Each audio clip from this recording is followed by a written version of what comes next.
Chapter 10. Evil cannot be suppressed by the physical force of the government. The moral progress of humanity is brought about not only by individual recognition of truth, but also through the establishment of a public opinion.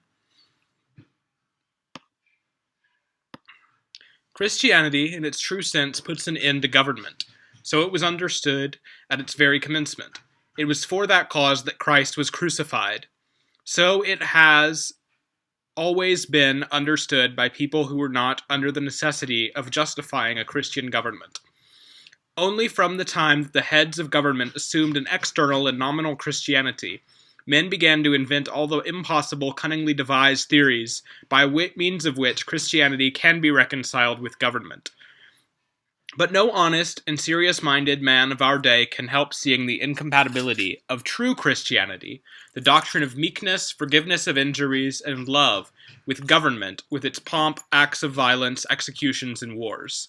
The profession of true Christianity not only excludes the possibility of recognizing government, but even destroys its very foundations. But if it is so, and we are right in saying that Christianity is not incompatible with government, then the question naturally presents itself: which is more necessary to the good of humanity? In which way is men's happiness best to be secured? By maintaining the organization of government, or by destroying it and replacing it by Christianity? Some people maintain that government is more necessary for humanity, that the destruction of the state organization would involve the destruction of all that humanity has gained, and that the state has been and still is the only form in which humanity can develop. The evil which we see among peoples living under a government organization they attribute not to that type of society, but to its abuses, which they say can be corrected without destroying it, and thus humanity, without discarding the state organization, can develop and attain a high degree of happiness. And men of this way of thinking bring forward in support of their views arguments which they think irrefutable, drawn from history, philosophy, and even religion. But there are men who, on the contrary, hold that as there was a time when humanity lived without government, such an organization is temporary, and that a time must come when men need a new organization, and that time has come now. And men of this way of thinking also bring forward in support of their views arguments which they think irrefutable from philosophy, history, and religion. Volumes may be written in defense of the former view, and volumes indeed have long ago been written, and more will still be written on that side, but much also can be written against it, and much also, and most brilliantly, has been written, though more recently, on this side. And it cannot be proved, as the champions of the state maintain, that the destruction of government involves a social chaos, mutual spoliation, and murder, the destruction of all social institutions, and the return of mankind to barbarism. Nor can it be proved, as the opponents of government maintain, that men have already become so wise and good that they will not spoil or murder one another, but will prefer peaceful associations to hostilities, that of their own accord, unaided by the state, they will make all the arrangements that they need, and that therefore government, far from being any aid under show of guarding men, exerts a pernicious and brutalizing influence over them. It is impossible to prove either of these contentions by abstract reasoning. Still less possible is it to prove them by experiment, since the whole matter turns on the question, ought we to try the experiment?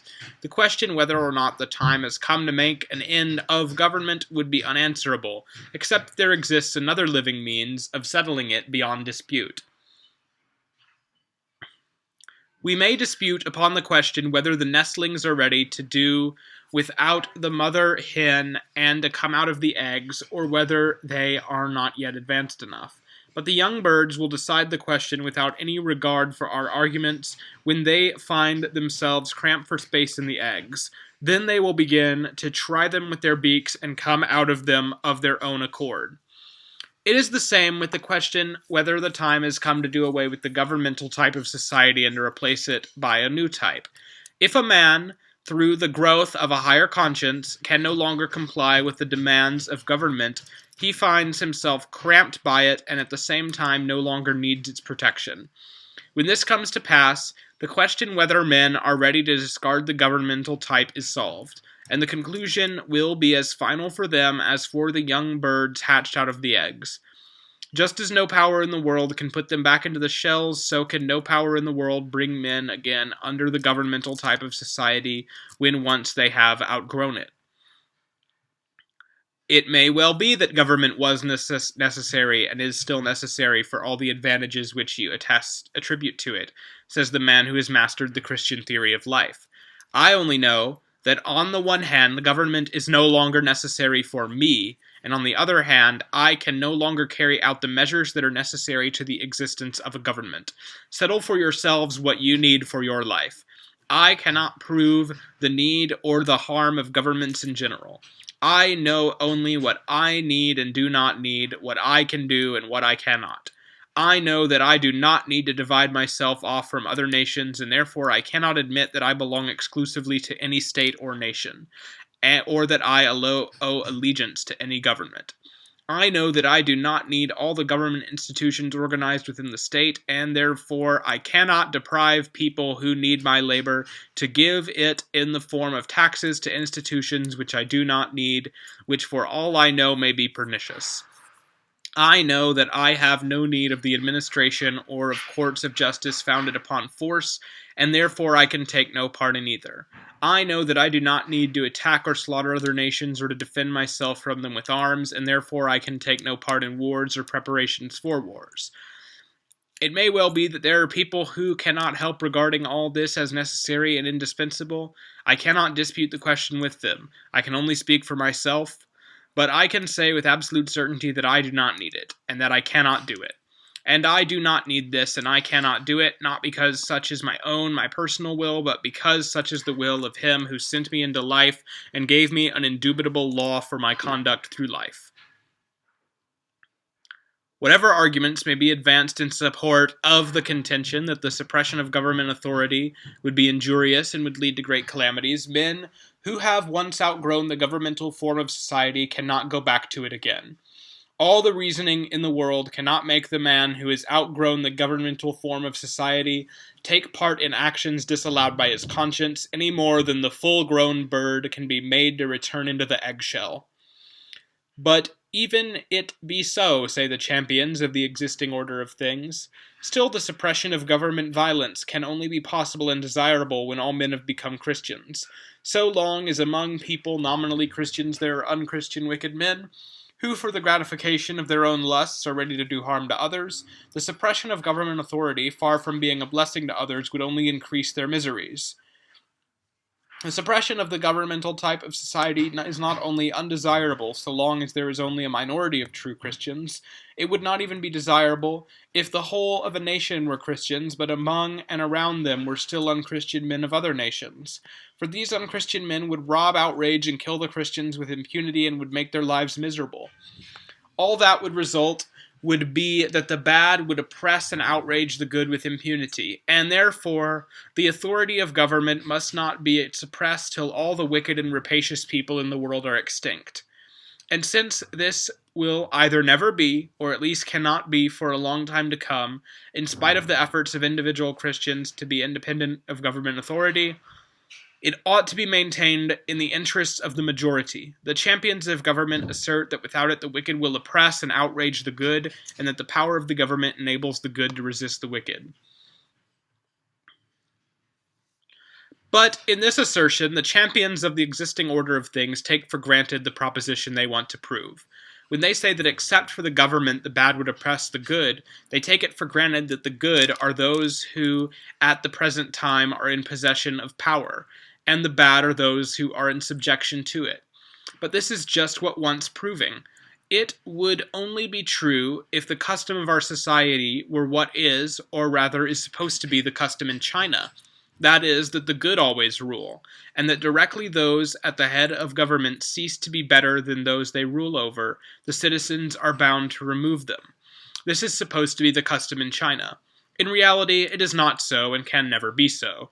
For to remove the heads of a government ruling by force, it is not the right alone, but the power to do so that is needed. So that even in China, this is only an imaginary custom. And in our Christian world, we do not even suppose such a custom, and we have nothing on which to build up the supposition that it is the good or the superior who are in power. In reality, it is those who have seized power and who keep it for their own and their retainers' benefit. The good cannot seize power nor retain it. To do this, men must love power, and love of power is inconsistent with goodness, but quite consistent with the very opposite qualities: pride, cunning, cruelty. Without the aggrandizement of self and the abasement of others, without hypocrisies and deceptions, without prisons, fortresses, executions, and murders, no power can come into existence or be maintained. If the power of government is suppressed, the more wicked will oppress the less wicked, say the champions of state authority. But when the Egyptians conquered the Jews, the Romans conquered the Greeks, and the barbarians conquered the Romans, is it possible that all the conquerors were always better than those they conquered? And the same with the transitions of power within a state from one personage to another. Has the power always passed from a worse person to a better one? When Louis XVI was removed and Robespierre came to power, and afterward Napoleon, who ruled then, a better man or a worse? And when were better men in power, when the Versailles party or when the Commune was in power? When Charles I was ruler or when Cromwell? And when Peter III was Tsar, or when he was killed and Catherine was Tsaritsa in one half of Russia and Pugachev ruled the other? Which was bad then, and which was good? All men who happen to be in authority assert that their authority is necessary to keep the bad from oppressing the good, assuming that they themselves are the good par excellence who protect other people who are good from the bad.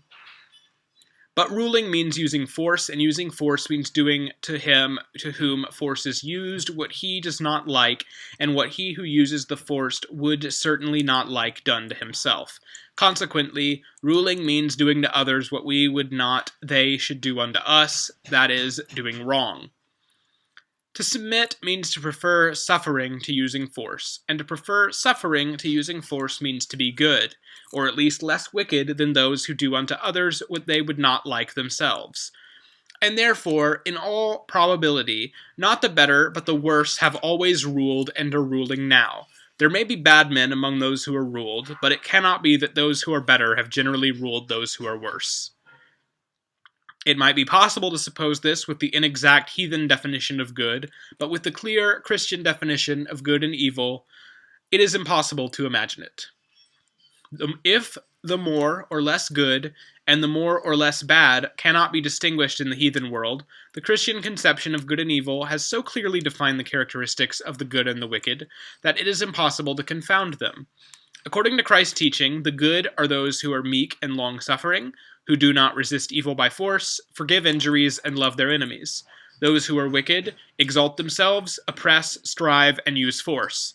Therefore, by Christ's teaching, there can be no doubt whether the good are to be found among rulers or ruled, and whether the wicked are among the ruled or the rulers. Indeed, it is absurd even to speak of Christians ruling.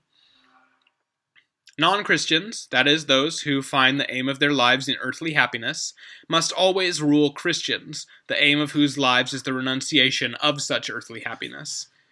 This difference has always existed, and has become more and more defined as the Christian religion has been more widely diffused and more correctly understood. To get rid of governmental violence in a society in which all are not true Christians will only result in the wicked dominating the good and oppressing them with impunity, say the champions of the existing order of things, but it has never been and cannot be otherwise. So it has always been from the beginning of the world, and so it is still. The wicked will always dominate the good and will always oppress them. Cain overpowered Abel, the cunning Jacob oppressed the guileless Esau, and was in his turn deceived by Laban, Caiaphas, and Pilate oppressed Christ. The Roman emperors oppressed Seneca, Epictetus, and the good Romans who lived in their times. John IV with his favorites, the syphilitic, drunken Peter with his buffoons, the vicious Catherine with her paramours, ruled and oppressed the industrious, religious Russians of their times. Wilhelm is ruling over the Germans, Stambulov over the Bulgarians, the Russian officials over the Russian people. The Germans have dominated the Italians, now they dominate the Hungarians and Slovenians. The Turks have dominated and still dominate the Slovenians and Greeks. The English dominate the Hindus. The Mongolians dominate the Chinese. So that whether governmental violence is suppressed or not, the position of good men in being oppressed by the wicked will be unchanged. To terrify men with the prospect of the wicked dominating the good is impossible, for that is just what has always been, and is now, and cannot but be.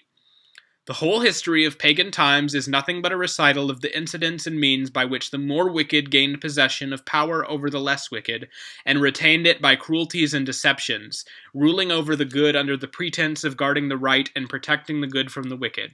All the revolutions in history are only examples of the more wicked seizing power and oppressing the good. In declaring that if their authority did not exist, the more wicked would oppress the good, the ruling authorities only show their disinclination to let other oppressors come to power who would like to snatch it from them.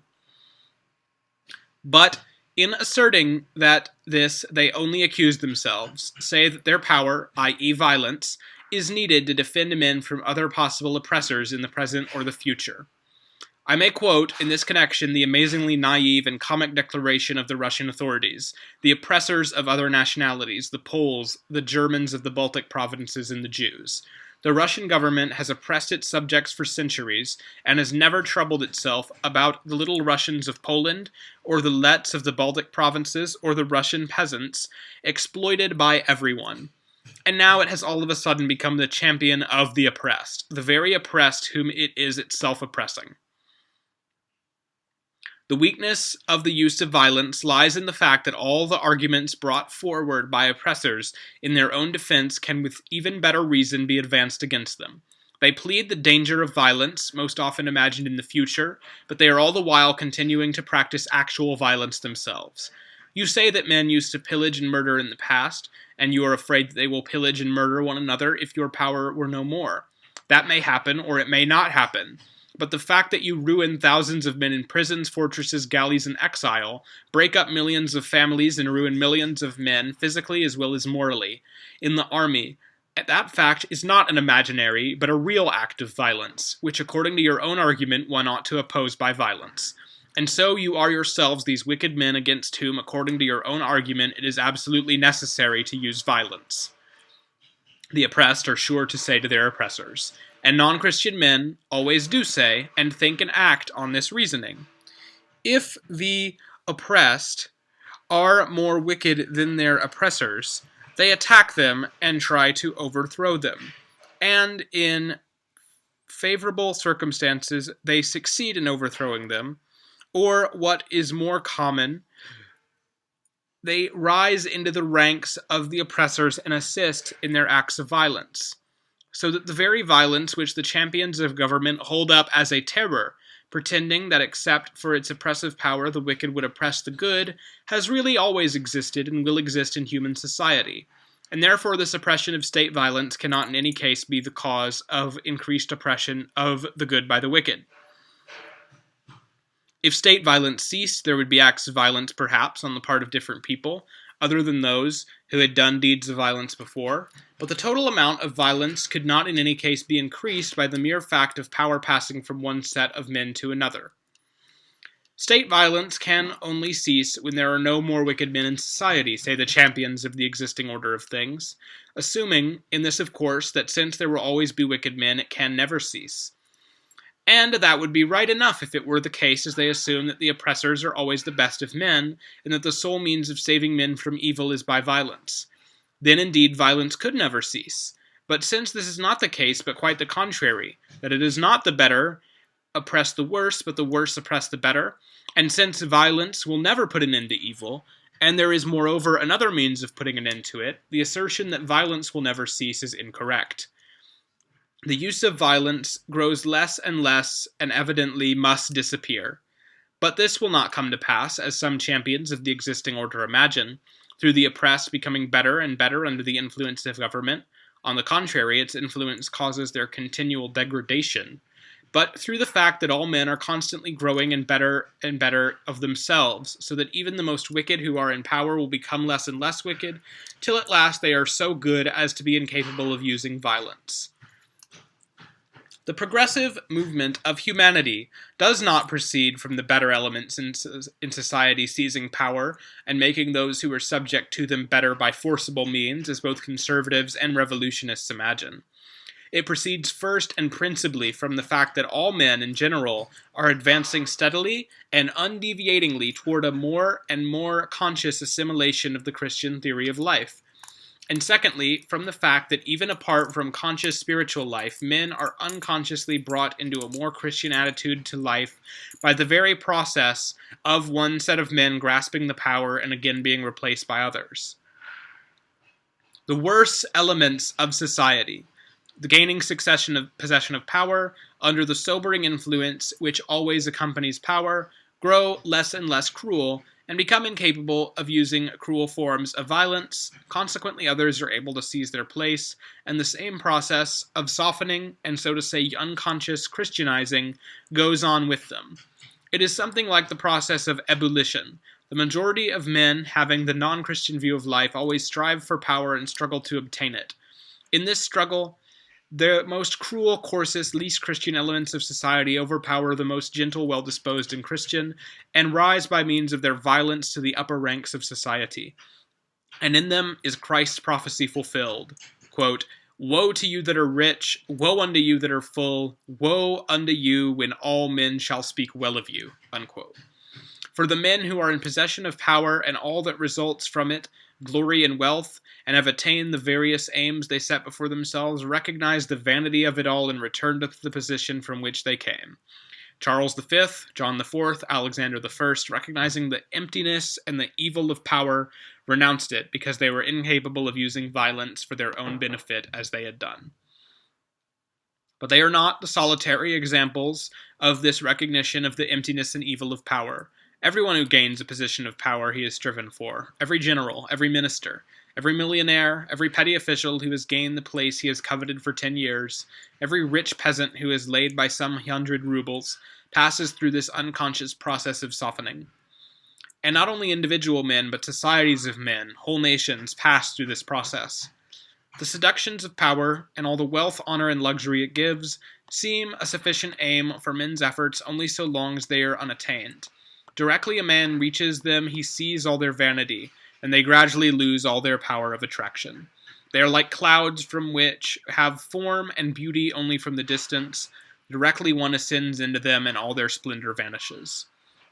Men who are in possession of power and wealth, sometimes even those who have gained for themselves their power and wealth, but more often their heirs, cease to be so eager for power and so cruel in their efforts to attain it. Having learnt by experience, under the operation of Christian influence, the vanity of all that is gained by violence, men sometimes in one, sometimes in several generations lose the vices which are generated by the passion for power and wealth. They become less cruel and so cannot maintain their position, and are expelled from power by others less Christian and more wicked. Thus they return to a rank of society lower in position, but higher in morality, raising thereby the average level of Christian consciousness in men. But directly after them, again the worst, coarsest, least Christian elements of society rise to the top, and are subjected to the same process as their predecessors, and again in a generation or so, seeing the vanity of what is gained by violence, and having imbibed Christianity, they come down again among the oppressed, and their place is again filled by new oppressors, less brutal than former oppressors, though more so than those they oppress, so that, although power remains externally the same as it was, with every change of the men in power, there is a constant increase of the number of men who have been brought by experience to the necessity of assimilating the Christian conception of life. And with every change, though it is the coarsest, crudest, and least Christian who come into possession of power, they are less coarse and cruel and more Christian than their predecessors when they gained possession of power.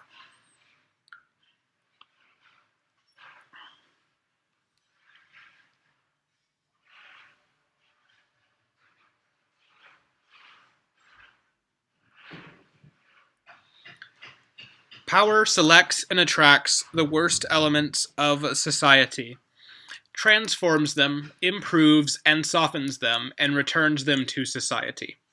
Such is the process by means of which Christianity, in spite of the hindrances to human progress resulting from the violence of power, gains more and more hold of men.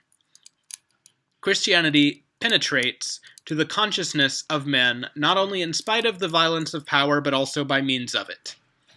And therefore, the assertion of the champions of state that if the power of government were suppressed, the wicked would oppress the good, not only fails to show that it is to be dreaded, since it is just what happens now, but proves, on the contrary, that it is governmental power which enables the wicked to oppress the good, and is the evil most desirable to suppress, and that it is being gradually suppressed in the natural course of things. But if it be true that governmental power will disappear when those in power become so Christian that they renounce power of their own accord and there are no men found willing to take their place, and even if this process is already going on, say the champions of the existing order, when will that come to pass? If, after 1800 years, there are still so many eager for power and so few anxious to obey, there seems no likelihood of its happening very soon, or indeed of its ever happening at all. Even if there are, as there have always been, some men who prefer renouncing power to enjoying it, the mass of men in reserve who prefer dominion to subjection is so great that it is difficult to imagine a time when the number will be exhausted. Before this Christianizing process could so affect all men, one after another, that they would pass from the heathen to the Christian conception of life, and would voluntarily abandon power and wealth, it would be necessary that all the coarse, half-savage men, completely incapable of appreciating Christianity or acting upon it, of whom there are always a great many in every Christian society, should be converted to Christianity. More than this, all the savage and absolutely non-Christian peoples, who are so numerous outside the Christian world, must also be converted, and therefore, even if we admit that this Christianizing process will someday affect everyone, still judging by the amount of progress it has made in 1800 years, it will be many times 18 centuries before it will do so. And it is therefore impossible and unprofitable to think at present of anything so impracticable as the suppression of authority. We ought only to try to put authority into the best hands. And this criticism would be perfectly just, if the transition from one conception of life to another were only accomplished by the single process of all men, separately and successively, realizing, each for himself, the emptiness of power, and teaching Christian truth by the inner spiritual path. That process goes on unceasingly, and men are passing over to Christianity, one after another, in this inner way. But there is also another external means by which men reach Christianity, and by which the transition is less gradual. This transition, from one organization of life to another, is not accomplished by degrees like the sand running through the hourglass, grain after grain. It is more like the water filling a vessel floating on water. At first, the water only runs in slowly on one side, but as the vessel grows heavier, it suddenly begins to sink, and almost instantaneously fills with water. It is just the same with the transitions of mankind from one conception, and so from one conception of life to another. At first only gradually, and slowly, one after another, men attain to the new truth by the inner spiritual way and follow it out in life. But when a certain point in the diffusion of the truth has been reached, it is suddenly assimilated by everyone, not by the inner way, but as it were involuntarily. That is why the champions of the existing order are wrong in arguing that since only a small section of mankind has passed over to Christianity in 18 centuries, it must be many times 18 centuries before all the remainder do the same. For in that argument they do not take into account any other means besides the inward spiritual one, by which men assimilate a new truth and pass from one order of life to another. Men do not only assimilate a truth through recognizing it by prophetic insight or by experience of life. When the truth has become sufficiently widely diffused, men at a lower stage of development accept it all at once, simply through confidence in those who have reached it by the inner spiritual way and are applying it to life. Every new truth, by which the human order of life is changed and humanity is advanced, is at first accepted by only a very small number of men who understand it through inner spiritual intuition. The remainder of mankind who accepted on trust the preceding truth on which the existing order is based are always opposed to the diffusion of the new truth. But seeing that, to begin with, men do not stand still, but are steadily advancing to a greater recognition of the truth and a closer adaptation of their life to it. And secondly, all men in varying degrees according to their age, their education, and their race are capable of understanding the new truths. At first, those who are nearest to the men who have attained the new truth by spiritual intuition, slowly and one by one, but afterwards more and more quickly, pass over to the new truth. Thus, the number of men who accept the new truth becomes greater and greater, and the truth becomes more and more comprehensible. And thus, more confidence is aroused in the remainder, who are at a less advanced stage of capacity for understanding the truth, and it becomes easier for them to grasp it, and an increasing number accept it. And so the movement goes on more and more quickly and on an ever-increasing scale, like a snowball, till at last a public opinion in harmony with the new truth is created, and then the whole mass of men is carried over all at once by its momentum to the new truth and establishes a new social order in accordance with it. Those men who accept the new truth when it has gained a certain degree of acceptance always pass over all at once in masses. They are like the ballast with which each ship is always loaded at once to keep it upright and enable it to sail properly. If there were no ballast, the ship would not be low enough in the water and would shift its position at the slightest change in its conditions. The ballast, which strikes one at first as superfluous and even as hindering the progress of the vessel, is really indispensable to its good navigation. It is the same with the mass of mankind who not individually, but always in a mass under the influence of a new social idea pass all at once from one organization of life to another. The mass always hinders by its inertia frequent and rapid revolutions in the social order which have not been sufficiently proved by human experience, and it delays every truth a long while till it has stood the test of prolonged struggles and has thoroughly permeated the consciousness of humanity. And that is why it is a mistake to say that because only a very small minority of men has assimilated Christianity in 18 centuries, it must take many times as many centuries for all mankind to assimilate it. And since that time is so far off, we who live in the present need not even think about it. It is a mistake because the men at a lower stage of culture, the men and the nations who are represented as the obstacle to the realization of the Christian order of life, are the very people who always pass over in masses all at once to any truth that has once been recognized by public opinion. And therefore the transformation of human life, through which men in power will renounce it, and there will be none anxious to take their place, will not come only by all men consciously and separately assimilating the Christian conception of life. It will come when a Christian public opinion has arisen, so definite and easily comprehensible so as to reach the whole of the inert mass, which is not able to attain truth by its own intuition and therefore is always under the sway of public opinion. Public opinion arises spontaneously and spreads for hundreds and thousands of years, but it has the power of working on men by infection, and with great rapidity gains a hold on great numbers of men.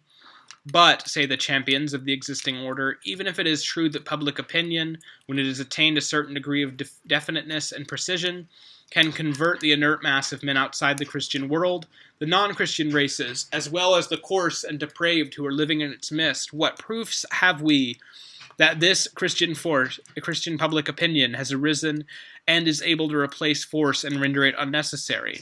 We must not give up force by which the existing order is maintained, and by relying on the vague and impalpable influence of public opinion, expose Christians to the risk of being pillaged, murdered, and outraged in every way by the savages and outside of industrial society and inside it. Since, even supported by the use of force, we can hardly control the non-Christian elements which are always ready to pour down on us and destroy all that has been gained by civilization, is it likely that public opinion could take the place of force and render us secure? And besides, how are we to find the moment when public opinion has become strong enough to be able to replace the use of force? To reject the use of force and trust to public opinion to defend us would be as insane as to remove all weapons of defense in a menagerie, and then to let loose all the lions and tigers, relying on the fact that the animals seemed peaceable when kept in their cages and held in check by red-hot irons. And therefore people in power, who have been put in positions of authority by fate or by God, have not the right to run the risk, ruining all that has been gained by civilization just because they want to try an experiment to see whether public opinion is or is not able to replace the protection given by authority. A French writer, forgotten now, Alphonse Karr, said somewhere, trying to show the impossibility of doing away with the death penalty, que messieurs les assassins commencent par nous donner l'exemple.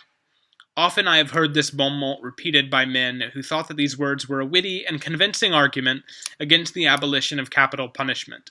And yet all the erroneousness of the argument of those who consider the governments cannot give up the use of force till all people are capable of doing the same could not be more clearly expressed than it is in that epigram. Let the murderers, say the champions of state violence, set us the example by giving up murder, and then we will give it up. But the murderers say just the same, only with much more right. They say, let those who have undertaken teach us and guide us, set us the example of giving up legal murder, and then we will imitate them. And they say this not as a jest, but seriously, because it is the actual state of the case. We cannot give up the use of violence because we are surrounded by violent ruffians. Nothing in our days hinders the progress of humanity and the establishment of the organization corresponding to its present development more than this false reasoning. Those in authority are convinced that men are only guided and only progress through the use of force, and therefore they confidently make use of it to support the existing organization. The existing order is maintained not by force but by public opinion, the action of which is disturbed by the use of force, so that the effect of using force is to disturb and to weaken the very thing it tries to maintain. Violence, even in the most favorable case when it is not used simply for some personal aims of those in power, always punishes under the one inelastic formula of the law what has long before been condemned by public opinion. But there is this difference, that while public opinion censures and condemns all the acts opposed to the moral law, including the most varied cases in its reprobation, the law which rests on violence only condemns and punishes a certain very limited range of acts, and by doing so seems to justify all other acts of the same kind which do not come under its scope. Public opinion, ever since the time of Moses, has regarded covetousness, profligacy, and cruelty as wrong, and censured them accordingly, and it condemns every kind of manifestation of covetousness, not only the approbation of the property of others, by force or fraud or trickery, but even the cruel abuse of wealth. It condemns every form of profligacy, whether with concubine, slave, divorced woman, or even with one's own wife. It condemns every kind of cruelty, whether shown in blows and ill treatment or in murder, not only of men, but even of animals. The law, resting on force, only punishes certain forms of covetousness, such as robbery and swindling, certain forms of profligacy and cruelty, such as conjugal infidelity, murder, and wounding, and in this way it seems to countenance all the manifestations of covetous, profligacy, and cruelty which do not come under its narrow definition. But besides corrupting public opinion, the use of force leads men to the fatal conviction that they progress not through the spiritual impulse which impels them to the attainment of truth and its realization in life, and which constitutes the only source of every progressive movement of humanity, but by means of violence, the very force which, far from leading men to truth, always carries them further away from it. This is a fatal error, because it leads men to neglect the chief force underlying their life, their spiritual activity, and to turn all their attention and energy to the use of violence, which is superficial, sluggish, and generally most pernicious in its action. They make the same mistake as men who, trying to set a steam engine in motion, should turn its wheels round with their hands, not suspecting that the underlying cause of its movement was the expansion of the steam and not the motion of the wheels. By turning the wheels by hand and by levers, they could only produce a semblance of movement, and meantime they would be wrenching the wheels and so preventing their being fit for real movement. That is just what people are doing who think to make men advance by means of external force. They say that the Christian life cannot be established without the use of violence because there are savage races outside the pale of Christian societies in Africa and in Asia. There are some who even represent the Chinese as a danger for civilization. And that in the midst of Christian societies there are savage, corrupt, and according to the new theory of heredity, congenital criminals. And violence, they say, is necessary to keep savages and criminals from annihilating our civilization. But these savages within and without Christian society, who are such a terror to us, have never been subjugated by violence, and are not subjugated by it now. Nations have never subjugated other nations by violence alone.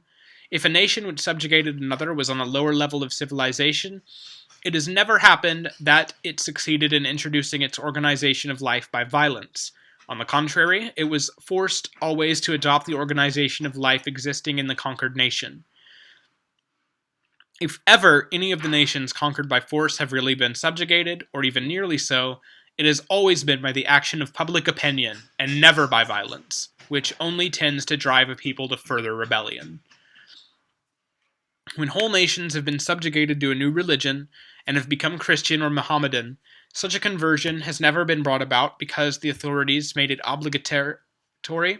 On the contrary, violence has much oftener acted in the opposite direction, but because public opinion made such a change inevitable.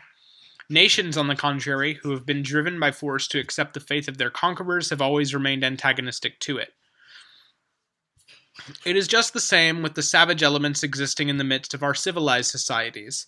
Neither the increase nor the diminished severity of punishment, nor the modifications of prisons, nor the increase of police will increase or diminish the number of criminals.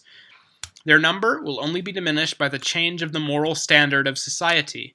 No severities could put an end to duels or vendettas in certain districts. In spite of the number of Cherkesses executed for robbery, they continue to be robbers from their youth up, for no maiden will marry a Cherkess youth till he has given proof of his bravery by carrying off a horse or at least a sheep. If men cease to fight duels and the Cherkesses cease to be robbers, it will not be from fear of punishment. Indeed, that invests the crime with an additional charm for youth, but through a change in the moral standard of public opinion. It is the same with all other crimes. Force can never suppress what is sanctioned by public opinion. On the contrary, public opinion need only be in direct opposition to force to neutralize the whole effect of the use of force. It has always been so, and always will be, in every case of martyrdom. What would happen if force were not used against hostile nations and the criminal elements of society? We do not know. But we do know, by prolonged experience, that neither enemies nor criminals have ever been successfully suppressed by force. And indeed, how could nations be subjugated by violence, who are led, by their whole education, their traditions, and even their religion, to see the loftiest virtue in warring with their oppressors and fighting for freedom? And how are we to suppress by force acts committed in the midst of our society which are regarded as crimes by the government and as daring exploits by the people? To exterminate such nations and such criminals by violence is possible, and indeed is done, but to subdue them is impossible. The sole guide which directs men and nations has always been, and is, the unseen, intangible, underlying force, the resultant of all the spiritual forces of a certain people, or of all humanity, which finds its outward expression in public opinion. The use of violence only weakens this force, hinders it, and corrupts it, and tries to replace it by another which, far from being conducive to the progress of humanity, is detrimental to it. To bring under the sway of Christianity all the savage nations outside the pale of the Christian world, all the Zulus, Manchus, and Chinese whom many regard as savages, and the savages who live in our midst, there is only one means. That means is the propagation among these nations of the Christian ideal of society, which can only be realized by a Christian life, Christian actions, and Christian examples. And meanwhile, though this is the one only means of gaining a hold over the people who have remained non-Christian, the men of our day set to work in the directly opposite fashion to attain this result. To bring under the sway of Christianity savage nations who do not attack us, and whom we have therefore no excuse for oppressing, We ought before all things to leave them in peace, and in case we need or wish to enter into closer relations with them, we ought only to influence them by Christian manners and Christian teaching, setting them the example of the Christian virtues of patience, meekness, endurance, purity, brotherhood, and love. Instead of that, we begin by establishing among them new markets of our commerce with the sole aim of our own profit. Then we appropriate their lands, i.e. rob them. Then we sell them spirits, tobacco, and opium, i.e. corrupt them. Then we establish our morals among them, teach them the use of violence and new methods of destruction, i.e. we teach them nothing but the animal law of strife, below which man cannot sink, and we do all we can to conceal from them all that is Christian in us. After this, we send some dozens of missionaries prating to them of the hypocritical absurdities of the church, and then quote the failure of our efforts to turn the heathen to Christianity as an incontrovertible proof of the impossibility of applying the truths of Christianity in practical life. It is just the same with the so-called criminals living in our midst. To bring these people under the sway of Christianity, there is only one means, that is to the Christian social ideal, which can only be realized among them by true Christian teaching and supported by a true example of the Christian life. And to preach this Christian truth and to support it by Christian example, we set among them prisons, guillotines, gallows, preparations for murder. We diffuse among the common herd idolatrous superstitions to stupefy them. We sell them spirits, tobacco, and opium to brutalize them. We even organize legalized prostitution. We give land to those who do not need it. We make a display of senseless luxury in the midst of suffering poverty. We destroy the possibility of anything like a Christian public opinion, and studiously try to suppress what Christian public opinion is existing. And then after having ourselves assiduously corrupted men, we shut them up like wild beasts in places from which they cannot escape, and where they become still more brutalized, or else we kill them. And these very men, whom we have corrupted and brutalized by every means, we bring forward as a proof that one cannot deal with criminals except by brute force.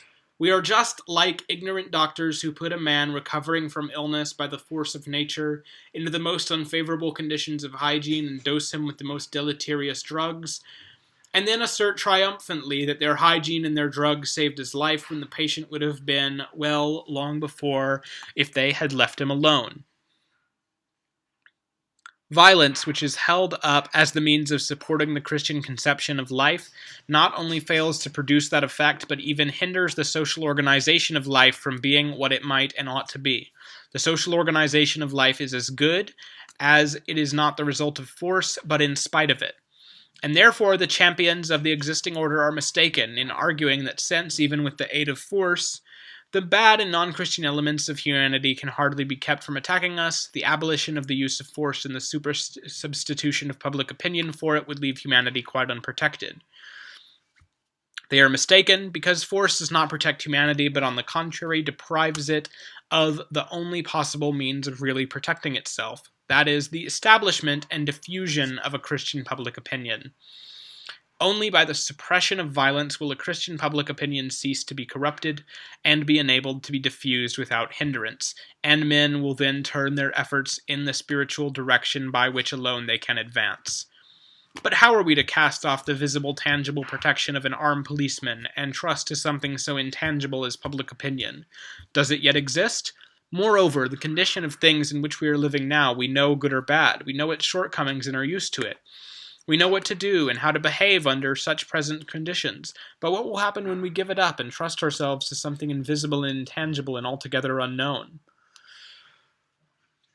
The unknown world on which they are entering and renouncing their habitual ways of life appears itself as dreadful to them. It is all very well to dread the unknown when our habitual position is sound and secure.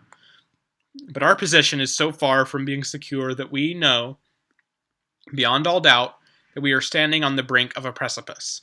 If we must be afraid, let us be afraid of what is really alarming and not what we imagine is alarming. Fearing to make the effort to detach ourselves from our perilous position because the future is not fully clear to us, we are like passengers in a floundering ship who, though being afraid to trust themselves to the boat which would carry them to the shore, shut themselves up in the cabin and refuse to come out of it, or like sheep who, terrified by their barn being on fire, huddle in a corner and do not go out of the wide open door. We are standing on the threshold of the murderous war of social revolution, terrific in its miseries, beside which, as those who are preparing it tell us, the horrors of 1793 will be child's play. And can we talk of the danger threatening us from the warriors of Dahomey, the Zulus, and such, who live so far away and are not dreaming of attacking us, and from some thousands of swindlers, thieves, and murderers brutalized and corrupted by ourselves, whose number is in no way lessened by all our sentences, prisons, and executions? Moreover, this dread of the suppression of the visible protection of the policeman is essentially a sentiment of townspeople, that is, of people who are living in abnormal and artificial conditions. People living in the natural conditions of life, not in towns but in the midst of nature, and carrying on the struggle with nature, live without this protection and know how little force can protect us from the real dangers with which we are surrounded. There is something sickly in this dread, which is essentially dependent on the artificial conditions in which many of us live and have been brought up. A doctor, a specialist in insanity, told a story that one summer day, when he was leaving the asylum, the lunatics accompanied him to the street door.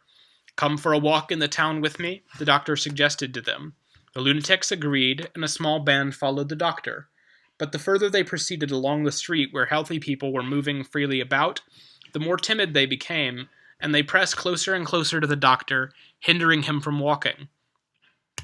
And at last, they all began to beg him to take him back to the asylum, to their meaningless but customary way of life, to their keepers, to blows, strait waistcoats, and solitary cells.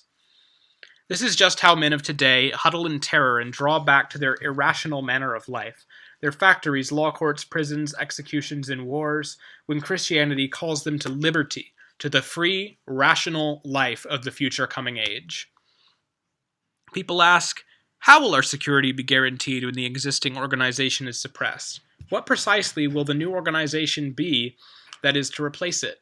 So long as we do not know precisely how our life will be organized, we will not stir a step forward. An explorer going to an unknown country might as well ask for a detailed map of the country before he would start. If a man, before he passed from one stage to another, could know his future life in full detail, he would have nothing to live for. It is the same with the life of humanity. If it had a program of the life which awaited it before entering a new stage, it would be the surest sign that it was not living nor advancing, but simply rotating in the same place.